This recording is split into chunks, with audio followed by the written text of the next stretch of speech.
Even men at the top of their game find themselves wanting more from life. Whether it's more meaning, unshakable confidence, a bigger impact, more money, deeper love, a hotter sex life, or a powerful legacy. Find out how good your life can be on this episode of Man Alive. Also, did you know there's a skill many men never learn that ends up seriously limiting your professional success and satisfaction in your love and sex life? I put together a free guide to explain this unknown skill and give you exactly what you need to use it today. Get it by heading over to ShaynaJamesCoaching.com or text the word ALIVE, ALIVE, to 44144. That's 44144. You'll also get access to Man Alive outtakes, raw footage, and bonus videos you can only get there. Hello, and welcome to this episode of Man Alive. I have an amazing woman here with us today, Karen Brody. Welcome, Karen. Thank you, Shayna. It's great to be here. Yeah, and we are going to talk about I would call it a vulnerable and, a tender topic of sexless marriage, or you listening may not be in exactly a sexless marriage, but it may be a marriage or long-term relationship, where the sex has faded, you're not having as much of it as you want, it's not opening you or feeling as pleasurable, as you want it to. And so we wanted to really get into this topic as two women who love and support men and have some ideas for how to turn that around.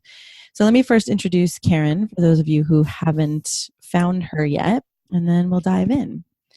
So Karen Brody teaches a man how to embody his masculine powers, found in such irresistible masculine archetypes as the artist, the warrior, and the dark knight, and to use these powers to deliver what women secretly want in love. She's coached thousands of men to claim their masculine power in a really good way, and to learn how to share their masculine gifts with women to ignite attraction, passion, and love. Her book, it's called Open Her, Activate 7 Masculine Powers to Arouse Your Woman's Love and Desire, is an Amazon bestseller and a must-read for any man who loves women and wants a deeply satisfied woman in his life. So again, I often make this, claim in the beginning or whatever, that we're going to talk mostly in a heterosexual context here because this is what we tend to work with. I do think that a lot of these concepts expand, no matter what gender or what kind of relationship you're in. But this one's going to focus mostly on man-woman dynamics. And thank you so much, Karen, for being here and for the work you do with men. And, I said when we got on, we haven't met, but I feel in some ways like I already know Karen because we have this shared mission and shared love of men. So thank you for doing all the work you're doing. My pleasure, and thank you for doing your work as well. Yeah. So one of the articles that I found that you wrote was on men not making sex a non-negotiable, right? Or not making it a deal breaker, that men can end up in sexless marriages or relationships because it's not a deal breaker for them to not have it be that way, if that makes sense. And I wanted to see if you could speak a little bit more on that, because it was a new perspective to me. I hadn't really seen anybody write about that before, and I thought it was really powerful, especially in this day and age when men can get blamed, shamed, and attacked for their sexual desires, that you were stating, no, actually, men can make this a non-negotiable, or a deal breaker to not have the sex they want. Exactly. And I think until it is a non-negotiable, relationships tend generally to go in the direction of less and less sex. And it has a lot to do with, a man marries a woman and he thinks things are going to stay the same. She's turned on by me, I'm turned on by her, the sex is great, it's frequent.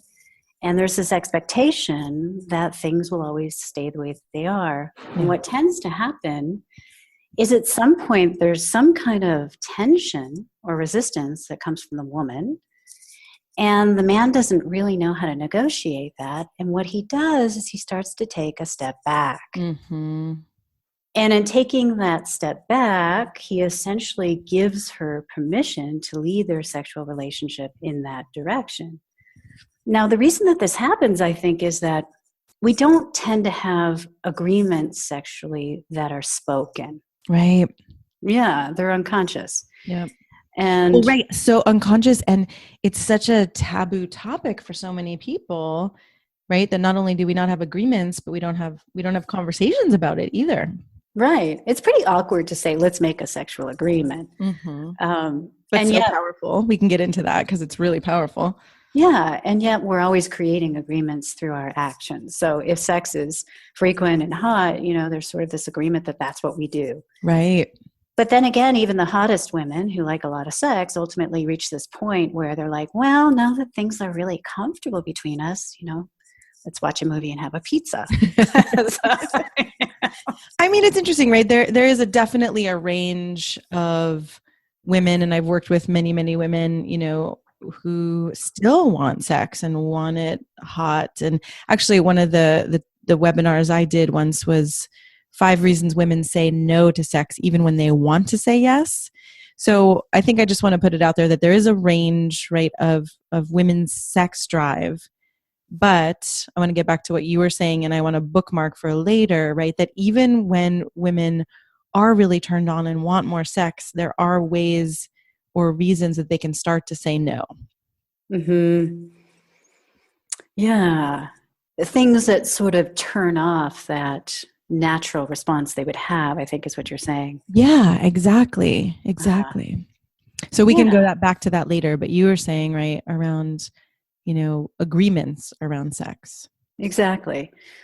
So not only are there not agreements, well, they're unspoken, right? So there are these expectations, and they're different. Men and women have different expectations of what's going to happen. But then, like you said, we're not talking about it. Yeah. And I think one of the things that a man does that sort of sets this up is when she starts to give the pushback and he takes that step back, he's essentially giving her permission to take things in that direction. So in other words, when I say I'm not in the mood or I'm tired, or whatever excuse I bring forward, and you make that okay by not challenging it in some loving way, right? Yep. Or not navigating it in some sexy way that actually gets me to have sex with you. Yeah. You're essentially saying, this is okay with you, and I somewhat lose my attraction for you in that moment. Well, that's huge too, right? Because, and this is where I often get a little, it's sticky because I don't want to make huge generalizations, right? Like I don't want to say all women want a man to lead all the time, or all men are supposed to be, the one who generates something. But there is something that can tend to happen for a lot of women if we say no, and a man goes along with it and takes that step back, and there is kind of a different quality then, right? That he's not being as forthright or as powerful, and then women can tend to feel less attracted when that happens. Right. And most likely what's going on is he feels a little bit hurt. Right. Of course. Yeah. He feels he's taken back. He doesn't know what to say. Feels he doesn't rejected. he doesn't want to overstep. He doesn't want to force anything. Right? Well, right. I Especially so much from men. I don't want to force. Yeah. Right. And especially these, good men with good hearts who see, the world is full right now of stories about men abusing and harassing. And I often hear from these great men who say, like, I don't want to be that man. I don't want to be that guy. And so I don't want to force something. I don't want to, veer anywhere towards abuse or rape or any of that, and then there's this, like, okay, so then what do I do? Mm-hmm. Yeah. And so one of your, I don't want to call it a strategy, but one of your ways, it sounds like, to navigate that is for men to actually say, I need to have sex, or do you actually have them have a specific conversation of like, I need to have X amount of sex, or how do you navigate with that with your clients? It just really depends on the relationship and the man. But essentially, one of the things I teach them first is, how can you not take this personally? Because I think that's the first key step. Yeah. And that's not easy. I know as a woman, it would be nearly impossible. Right? Yeah. Yeah. But, men tend to be able to handle these things a little bit better where it concerns, navigating a woman's desires. But what can you do to be engaging, playful, and seductive in moments where she might be closed off to you? Right. Rather than choosing to be hurt, choosing to withhold, get angry, and then not be of support for her. Yeah. So one of the things I teach men is, you're always going to hit this point of resistance. You're going to hit it time and again with any woman that you're with, Mm-hmm. and it's because for some reason she's not feeling good about herself. She's not feeling loved. She's not feeling beautiful. Whatever it is. Mm-hmm. How can you negotiate that in a way that makes her laugh and that opens her up and makes her want to make love to you? Mm. That's so sweet. And one of the things you just said too was, right, in none of those examples you just gave, did it have anything to do with him, right? Now, it might at some point have something to do with him, and it might be, a little bit personal, or there might be some kind of dynamic or resentment or frustration or something happening in the relationship. But I just love that all the examples you just gave were, she doesn't feel that great about herself. She doesn't feel beautiful. She isn't having a certain experience on her own, even before him, that is, where she feels relaxed and able to be opened and turned on in that way. Exactly. Yeah. I love what you said, that it's not so much about him. Of course, there are moments when it is about him, but yeah, it's, I think about a relationship, one of my most significant relationships. We were together 9 years, and we went through this dynamic, is why I know so much about it. Yeah. And what essentially would happen is he would get angry, if he didn't get what he wanted from me, and he would withdraw and just stop talking to me, etc. And it was super painful, and it Right. caused me to lose respect for him and to not desire him. And if in that moment he would have been able to just check in with me, to not take it personally, to see like what's happening for you, Yes. and to insist that sex for him was about love and connection. Mm-hmm. He could have brought through that frequency, like, hey, what about us? What about, we need this, this is important for us. What's going on for you? He could have cracked me open emotionally. There would have been a lot of things I would have talked about that were weighing heavily on me, etc. Yeah. But he didn't. He'd pull away, and that gave me reason to not want to be with him sexually. Right. And I love you're bringing up this specific example because, and I don't think, and I imagine you don't think also, that it's, always the man's responsibility, right, to open the woman. I think it goes back and forth in couples. And, I think it's 100% each of our responsibility, right? Not just 50-50. And, there have to be times where we take certain risks. I think I'm saying this because often men come to me and say, well, is it my job to do all the work? And I say, no, when I work with women, I tell them they have to do this too, but right. It's like, oh, in that moment, if instead of going off in a huff, or for other men, it might be getting sullen and detached, or whatever the things you may do, you who's listening, in those moments, when a woman says no to something sensual or sexual or affectionate, if you can actually keep your own,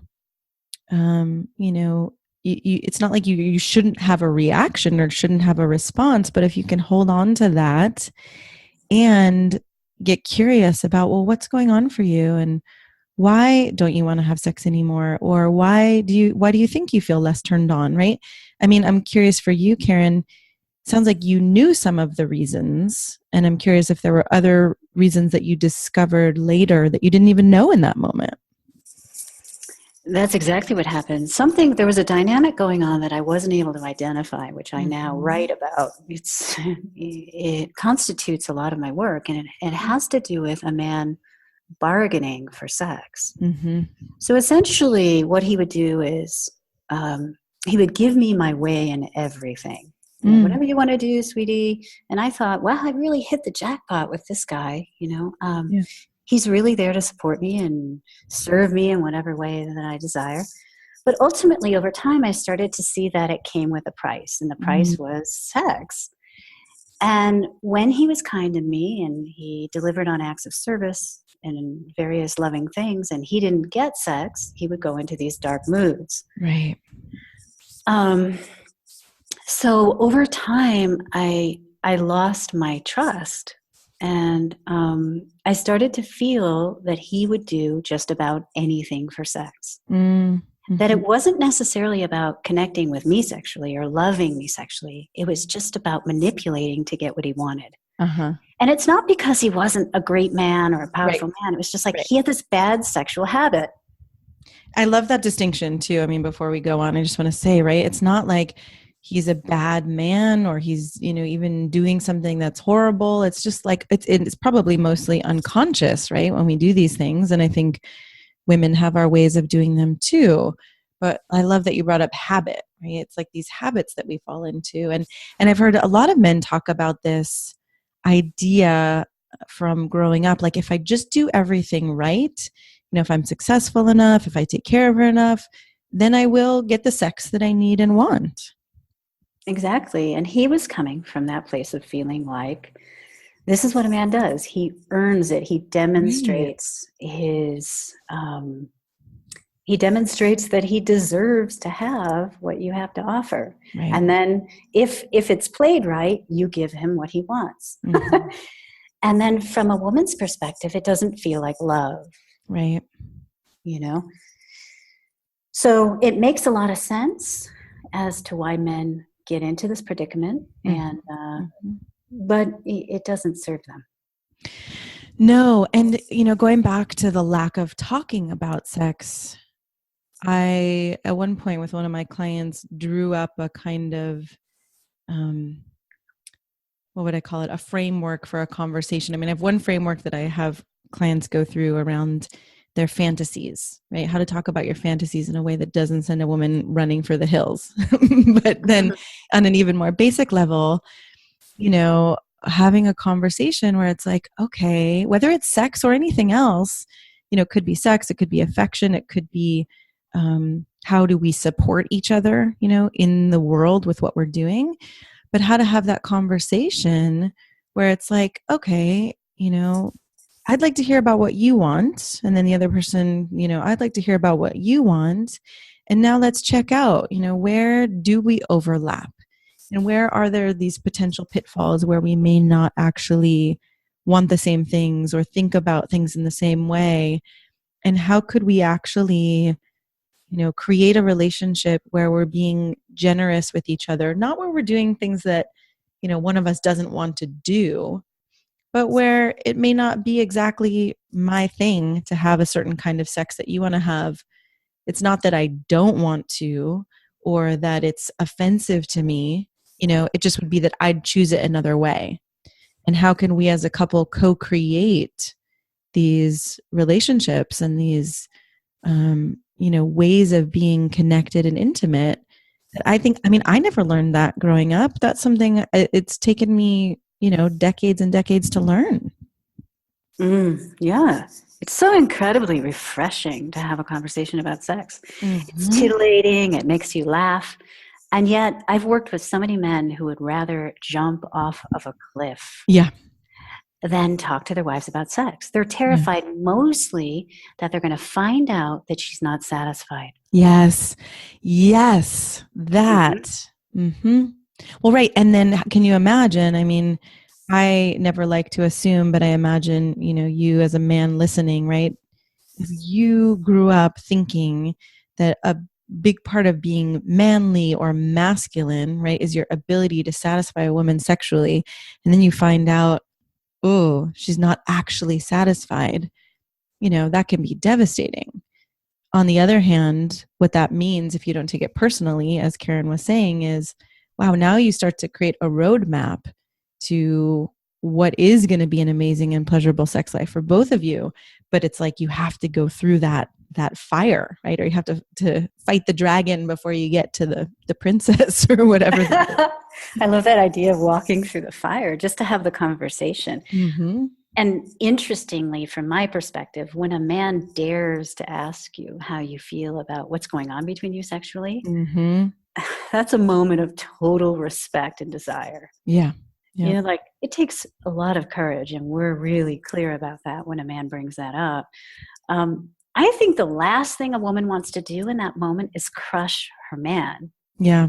She wants to be as tender as she can. She wants to express what she desires, and it's a moment of opportunity more than criticizing what's going on. Yeah. Though I do know from working with men for a long time that there are women who don't know how to do something other than criticize. And I think that takes an extra masterful way from a man, to be able to say, again, whether this is about sex or something else, like, okay, honey, I hear that you have, these complaints or these frustrations. And what I'm here trying to do, and this feels really risky and I feel scared, is understand you more or get closer to you so that we can have this together. And so, would you be willing to actually share your desires or how this would go better for you instead of all the things, that aren't working for you? Mm-hmm. Exactly. And he could actually set the conversation up with some parameters. Yes. I'm feeling really vulnerable in asking you this question. Could we have this happen in a certain way where there wouldn't be criticism, where I really could hear what you're wanting? Mm-hmm. Yeah, I'm totally an advocate for setting a conversation up where you can win. Yeah. you know? Yeah. And I think this is where it expands beyond sex. And I often find that when men come to me to talk about sex in their marriage or long-term relationship, we do have to go back and set these, I don't want to say ground rules because they're not really rules, right? But this ability to have relational conversations, or the ability to have conversations where, hey, we're going to be honest, we're going to check in, and we're going to, talk about what we love about each other and talk about what feels a little scary, that we've been wanting more of or that we've been frustrated by, and how to actually have those conversations in a loving, supportive way. Mm-hmm. Exactly. Yeah. So I wanted to add one thing Yeah. about navigating a woman Mm-hmm.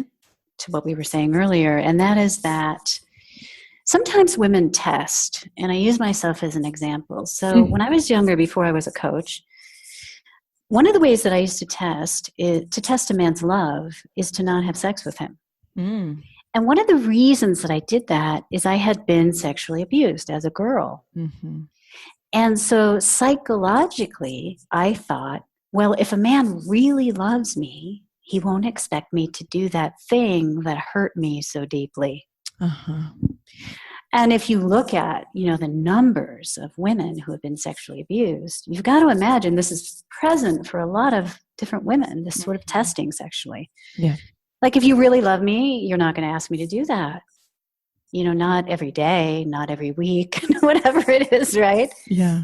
And I think if men are sensitive to that, I think there can be tremendous healing through the actual act of being sexual. Yeah. For healing the wound itself. Yeah. So a lot of clients will say to me, well, my partner was sexually abused and therefore I don't want to push things. In my theory of working and helping women with sexual abuse, it's healing it through sex, through the consistent presence Mm-hmm. of being there with the pain as you make love. Uh-huh. So I don't feel that, having that hands-off approach that men have, like I don't want to push her, I don't want to hurt her, all of the things, it actually helps. It really sort of depends, but generally I would say it doesn't help.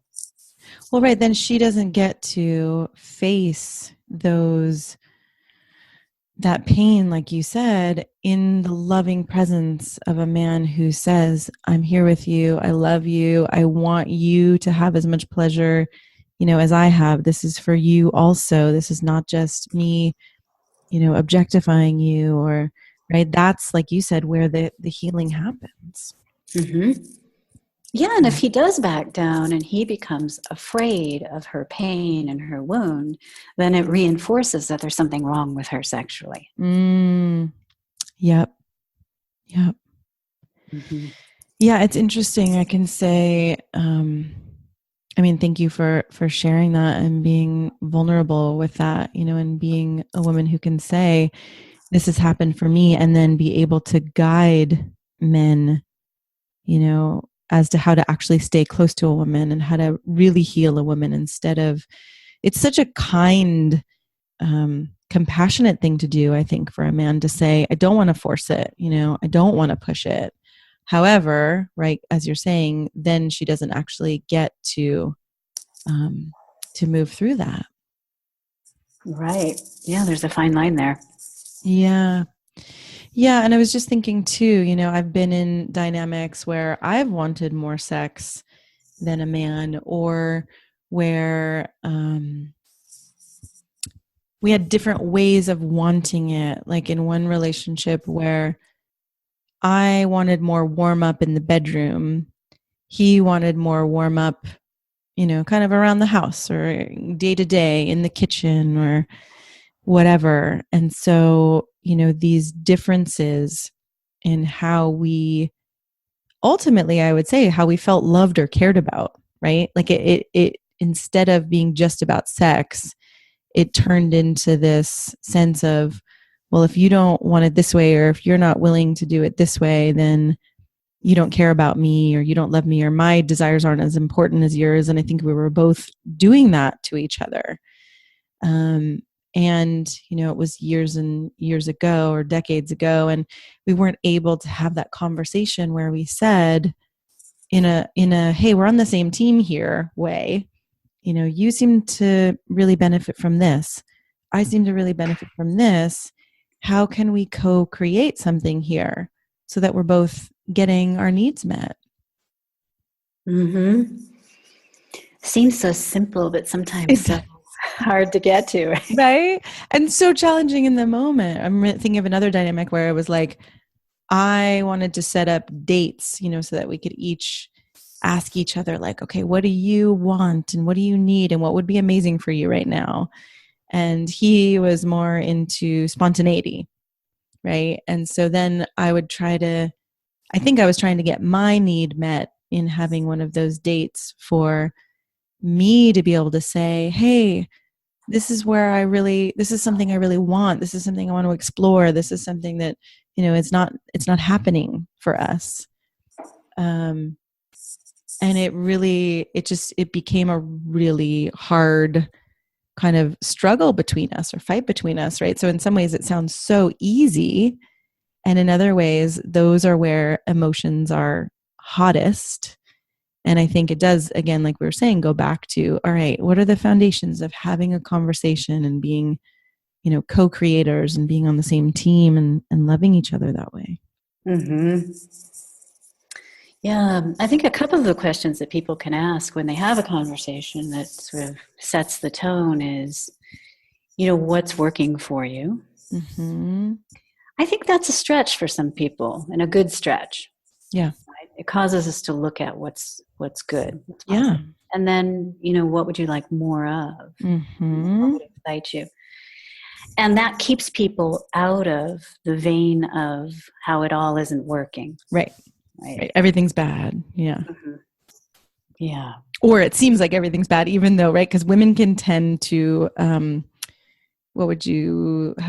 trying, sometimes as a mom, I feel like I've lost half of my vocabulary. There's this way where we can make it such that everything or nothing, right? Like we never do this, or we always do this, even if it's just because that's the most recent thing that happened and we're really upset about it. Mm-hmm. Yeah. And a lot of it has to do with like what you were saying around, the differences. And men tend to want more spontaneous sex. Mm-hmm. And women tend to like to have it planned, but not always. And that difference can cause a gulf between people, like you were saying. Right, because it's both people want to have sex, and yet we come to it in different ways or want to initiate it in different ways. Mm-hmm. I like the questions that you were saying that, right? What's going well, or what's working, what are we enjoying about each other, and what do we want more of? When I used to lead more workshops for women, it was funny actually. So I started leading workshops for men, and in the exercises, we would, we as women would give really honest feedback, and we would say, this is where I feel close to you, and this is where I feel far from you. We could just be pretty blunt about it, right?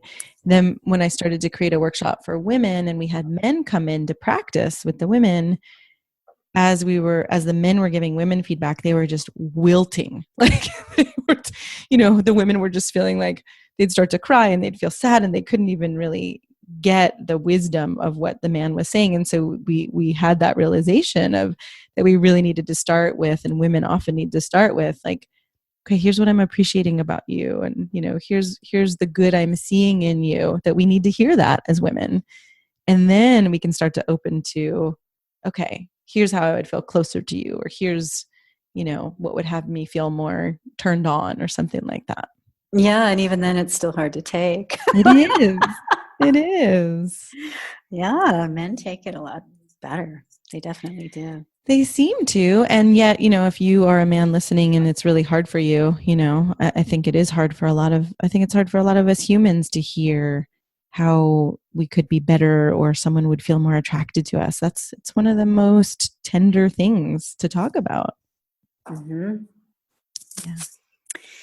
Yeah, so on that subject of the deal breaker thing, Mm-hmm.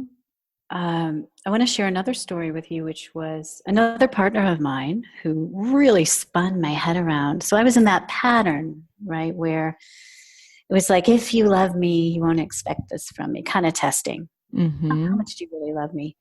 And part of that, too, for a woman is she's wanting to feel that there's this balance of your desire and your love. Yeah. And I notice for a lot of guys, it gets out of balance. So the super nice guy gives too much love, not enough juicy desire, right? And then there are some guys that are all about the desire and they don't express the love enough. And she doesn't trust his sexual intent. And she feels like, this is just about you, right? I'm just a vessel for you. And you hear a lot of that. But I had this one partner who's just totally incredible for me. So when I went into that pattern of trying to withhold, to test, and it wasn't conscious, Yeah. Shane, it was just what I did. He said to me in the most loving, mature way, I'm not going to do this with you. Mm. Oh my God. It just Wow. like rocked my world. And I knew exactly who he was talking about. Yeah. You need to explain it. He's like, I won't do it. And I shifted on a dime. I just changed. And I became more sexually available. I always was a very sexual woman, right? Mm-hmm. But this testing thing came from the childhood, came from the wounding. And then bringing it into consciousness, having him confront me in that way was one of the most amazing gifts that I ever received from a man. Wow. Yeah. Can you say too, he said, I'm not going to do this with you. And there are so many different ways I think that could be said, or even beyond the words, that a man could communicate that would either go over well or not go over well. So what was it that had that actually get in, and that you got it, but you also felt loved, it sounds like, and cared about in that? Because there was no judgment in it. It was just completely judgment free, and it came from his heart. Yeah. And it wasn't a threat.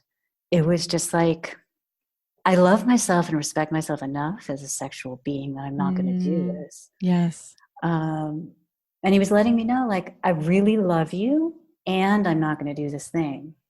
Yeah. And that he had a lot of pain with that in past relationships with women. Yeah.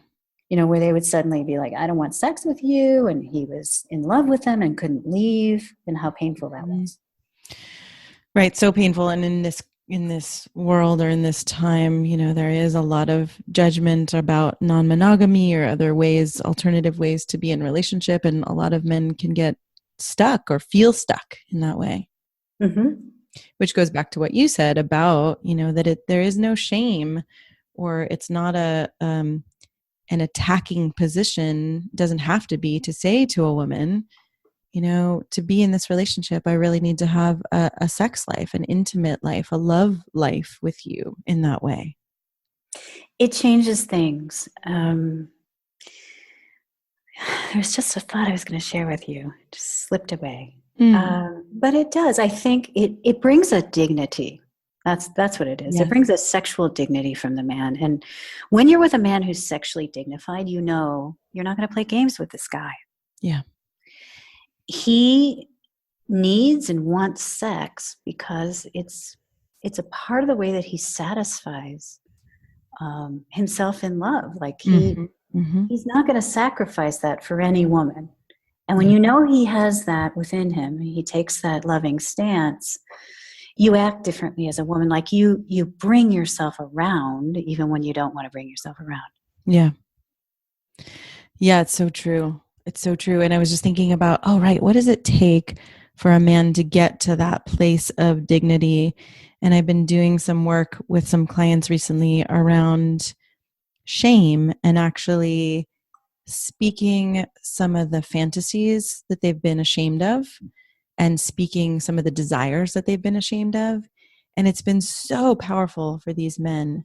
I was thinking of it in terms the other day. I was thinking, how we talk about harm reduction. I was thinking about, shame reduction in Mm-hmm. a way that speaking some of these desires and frustrations and these negative experiences that have happened, then a lot of men have no place to go to share that they feel safe. For a lot of my clients has then had them feel that much more confident and relaxed and able to say, this is what I want with you, instead of either never saying it and holding back or saying it in a way where it's like it's so tense or so, pinched or, clenched in a way that it comes out in this really awkward, strange way that then doesn't actually create a lot of sexual attraction, right? Oh, yeah, you hit on something so important. The shame doesn't allow a man to ever get to those higher levels, right? Uh-huh. Where he can inspire a woman through his loving heart to be sexual, Yes. right? Because he's got that dark weight. So, yeah, it's so important for a man to clear the shame. Mm-hmm. And then that moves him into his personal dignity. Yeah. Mm-hmm. Right. And this is something I talk about that I never know how to say this, because it's like I often say that there is a kind of sexual experience and intimacy and love that a lot of men don't even know is possible. And I think it's because there's so much shame and because there are these disconnections and lack of conversations that create connection, that a lot of men and women too don't get to this place of dignity, which from there to me feels like, the diving board or the jumping off point or the springboard, I guess I would say, right, into the kind of intimacy and love and sex that can be just ecstatic and healing and so loving and connected. Absolutely. Yeah. Yeah. Well, this has been amazing. Is there anything else you want to say about this topic and, for men who are in sexless relationships or where the sex isn't happening in the way they want it to? Any final thoughts for now? We can do this again, but for now that you want to leave them with. I would just say, because we started with this topic of making it a deal breaker from the man's end, I just want to say something about what that really means, because I know, that can bring up a lot of fear for men. Mm-hmm. Like, I really love this woman. I've been with her for a long time. I'm afraid if I challenge her in that way, she'll leave me. Yes. Thank you.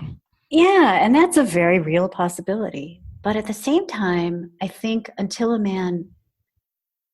he can bring this forth from a place of love and dignity for himself, if he's in a pattern of being with a woman who doesn't want to make love to him and is controlling their sex life in that way, I don't think it's ever going to change. Mm-hmm. I think working on the shame first is important, and then moving into that place of sexual dignity where you can inspire a woman from a place of love. Yeah. One of the reasons women can turn sex down so easily is they decide at some point that it's frivolous, that it's not about love. Like, you're just seeking to get some sort of need met Right. I'm just an object, or I don't matter to you. It's just, right, that need being filled or something. Exactly. But when you're coming from a higher platform sexually, right, you're coming from a place that's dignified within you, you get a very different kind of response from a woman. Yeah. She's not going to say no to love, you know, when you're bringing it in that way. There may be years and years of not being sexual together that need to be worked through. But I mean, in a general way, women respond much more positively to a man who's coming from a place of love. Yeah. I love it. I just, as you were saying that, I had this thought, oh, right.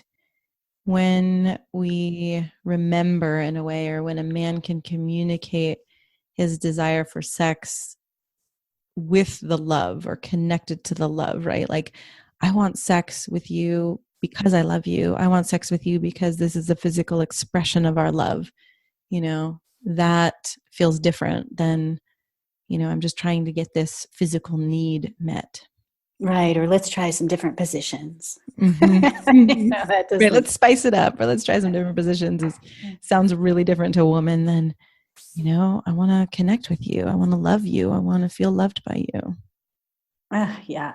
That's the kind of thing we can't resist. Yeah. Yeah.